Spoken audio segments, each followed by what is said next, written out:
এখন সমস্ত মেয়েরা বলতেছে, বাবু তোমার বাবার নাম কি হলো আমরা জানতে চাই। তখন বলো, মায়েরা আমার বাবার নাম হলো হযরত আলী। তো মায়ের নাম কি হলো? ছোট্ট হুসাইন বলো, গো মায়েরা আমার মায়ের নাম হলো মা ফাতেমা। এই কথা বললেও মেয়েগুলো বলে, বাবুরা আমরা একটু তোমার মার সঙ্গে দেখা সাক্ষাৎ করতে চাই, একটু কথাবার্তা বলতে চাই। তখন ছোট্ট হোসেন বলো, গো মায়েরা আপনি একটু দাঁড়ান, আমি ঘরের মধ্যে থেকে আমার মাকে ডাইকে আনতেছি। সুবহানাল্লাহ। বাদান নেম ওই ছোট্ট হুসাইন এক দৌড় মাইরা ঘরের দরজা খুলে যখন ভেতরে যাবার চাই, তাইকে দেখতেছে প্রথম ঘরের দরজায় হযরত আলী কোরআন তেলাওয়াত করতেছে। কি করতেছে বাজান? বাপ মাও যদি নামাজি হয়, ছেলে মেয়েও কিন্তু নামাজি হয়, ঠিক কিনা? আর বাপ মাও যদি উল্টা পাল্টা হয়, তাহলে ছেলে পিলে কি হয়? উল্টা পাল্টা হয়, ঠিক কিনা বাজান? বাবার এ সময় অল্প ছোট্ট হুসাইন খেয়াল করে দেখে তারা বাবা হযরত আলী কোরআন তেলাওয়াত করতেছে। যখন সামনে দিয়ে যাবার চাই, বাবা আলী এখন ডাকতে বলতেছে, এ বাবা হুসাইন তুমি কোথায় যাইতেছো দৌড়াইয়াম? তোর হুসাইন বলতেছে, এ বাবা আমার মার সঙ্গে কতগুলো মহিলা দেখা করার জন্য বাড়িতে আসে, আমার মাকে ডাকতে যাইতেছি। তখন আলী বলে, বাবুরা এ বাবা তোমার এখন বয়স হয়েছে 5 বছর বয়স, তোমার এখন মন চাইলে মায়ের ঘরে যাওয়া যাবে না, অনুমতি ছাড়া মায়ের ঘরে তোমার যাওয়া যাবে না। এই কথা বললে হোসেন বলে, বাবা গো আমি আমার মার ঘরে যাব, তাহলে অনুমতির কি দরকার আছে? সুবহানাল্লাহ। তখন ওই আলী বলতেছে, বাবা তুমি যখন 2 বছর বয়সে 3 বছর বয়সে ছেলে ছিল তখন অনুমতি কিন্তু লাগে নাই, এখন তোমার বয়স হলো 5 বছর বয়স বাবা, এখন তোমার মায়ের ঘরে গেলে অনুমতি লাগবে। সুবহানাল্লাহ। এই কথা বলার পর আলী বলতেছে, বাবারা তুমি কোরআনের পাশে বসে থাকো, আমি তোমার মাকে ডেকে আনতেছি। বাদানের সন্তানদেরকে শিক্ষা দিবার গেলে আপনার যেমন এই মাদ্রাসায় সন্তান কোরআন শিক্ষা দেওয়ার জন্য ভর্তি করে দিয়েছেন, বাবা আপনার হলো এই দেশের আদর্শ মা। সুবহানাল্লাহ। আপনার হলো আদর্শ বাপ মা। বাদান্নে আলী করে কি ছোট্ট হুসাইনকে কোরআনের কাছে বৈশা রাখিয়া অন্দর মহলে যাইতেছে। বাজান অন্দর মহল কাকে বলা হয়? ঘরের মধ্যে ঘর, তার নাম হলো অন্দর মহল। ঘরের মধ্যে এক সাইডে পর্দার ব্যবস্থা করে থাকে বাজান, ওই পর্দার মধ্যে মেয়েরা সব সময় আমল করে। সুবহানাল্লাহ। এখন আমাদের বাড়িতে গেলে অন্দর মহল খুঁজে পাওয়া যাবে না, অন্দর মহল তো দূরের কথা, যায় নামাজ খুঁজে পাওয়া যাবে নাকি? অনেক ভাই যায় নামাজও পাওয়া যায় না। আমরা ওয়াজ করে বেড়াই জানি, ঘরের মধ্যে নামাজ পড়তে চাইলে যখন যায় নামাজ চাই বাজার অনেকে দিতেই পারে না, আরেক বাড়ির থেকে নিয়ে আসে।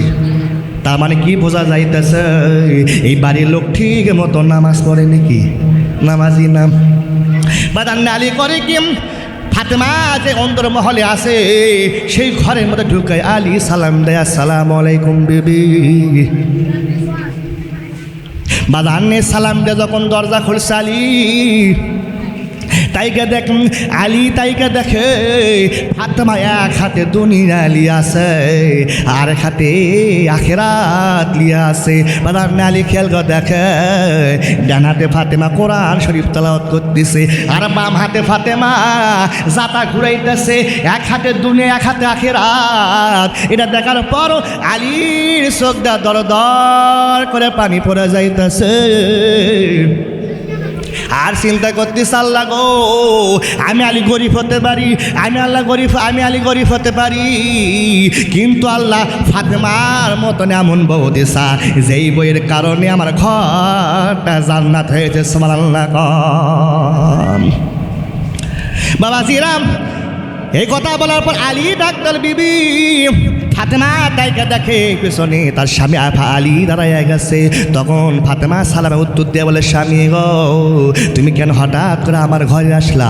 তুমি তো কোরআন শরীফ তেলাওয়াত করতেছা, কোরআন শরীফ পড়তে পড়তে আমার ঘরে তুমি কেন আসলা আমি জানতে চাই। তখন বলে, বিবি আমি কিন্তু এমনি এমনি তোমার ঘরে আসি নাই, তোমার ছেলে হুসাইনের জন্য ঘরে আসছি। সুবহানাল্লাহ। বাদান নেম এই কথা বলার সঙ্গে সঙ্গে ফাতেমার দু চোখ দিয়ে দর দর করে পানি পড়ে যাইতেছে। কেননা ফাতেমা এই চিন্তা করতেছে হোসেন খুব জেদি ছিল বাজানে, যত সন্তান থাকে তার মধ্যে সন্তান জেদি থাকে, কিন্তু হাসান হোসেন দুই ভাই ছিল ফাতেমার ছেলে, তার মধ্যে হোসেন খুব জেদি ছিল। এখন ফাতেমা চিন্তা করতেছে হোসেন না জানি আলীর সঙ্গে বেয়াদবি করছে, বাবার সঙ্গে বেয়াদবি করছে, এই জন্য ফাতেমা চোখের পানি ফেলায় কাঁদতেছে। তখন ফাতেমা বলে স্বামী তোমার ছেলে হোসাইন কি বেয়াদবি করছে আমি জানতে চাই। তখন বলে বিবি রে তোমার ছেলে হোসাইন বেয়াদবি করে নাই, বেয়াদবি করে নাই। তখন ফাতেমা মুচকি হাসি দেয় বলে স্বামী গো তাহলে তুমি কি জন্য আমার ঘরে আসলা?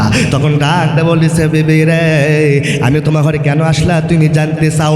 কতগুলো মহিলা তোমার সঙ্গে দেখা করার জন্য দরজার পাশে দাঁড়ায় আছে।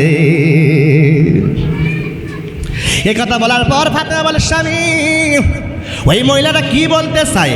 বলে কি জানি আমি জানি না, তোমার ছোট্ট ছেলে হোসেন দৌড়ে আসা আমারে বললো, এই জন্য আমি তোমার বলতে দিস বিবি গো তাহলে তুমি এখন চলো তাদের সঙ্গে তুমি দেখা করো।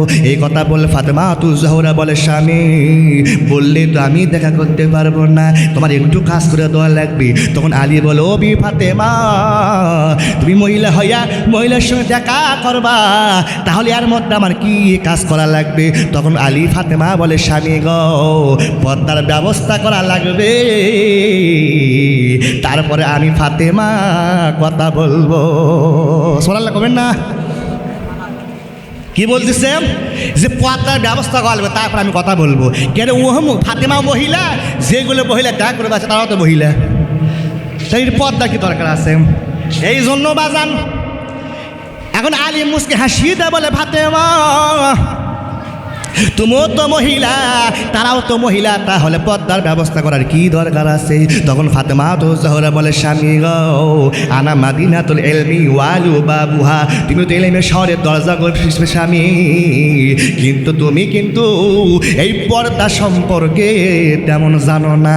এই কথা বলে আলী মুসকি হাসি দেয় বলে বেবি রে আমি কেমনে জানলাম না? তখন বলে স্বামী দাদার পাশে যেগুলো মহিলা দাঁড়ায় আছে তারা আমার সঙ্গে দেখা সাক্ষাৎ করবে, আমি পর্দার নিশে ফাতেমা আমার সঙ্গে দেখা সাক্ষাৎ করতে আসলে অবশ্যই তো দেখা হয়ে যাবে আমার সঙ্গে। তারা যখন বাড়িতে ফিরে যাবে তাদের স্বামীরা বলবে ও বিবিরা তো ফাতেমার বাড়িতে গেছলা, ফাতেমা দেখতে কেমন তোমরা একটু বলো তো, তুমি একটু বলো। তখন ফাতেমা বলে স্বামী, তখন সব মহিলা তাদের স্বামীর কাছে আমার কথা বলে দেবে ঠিক কি না।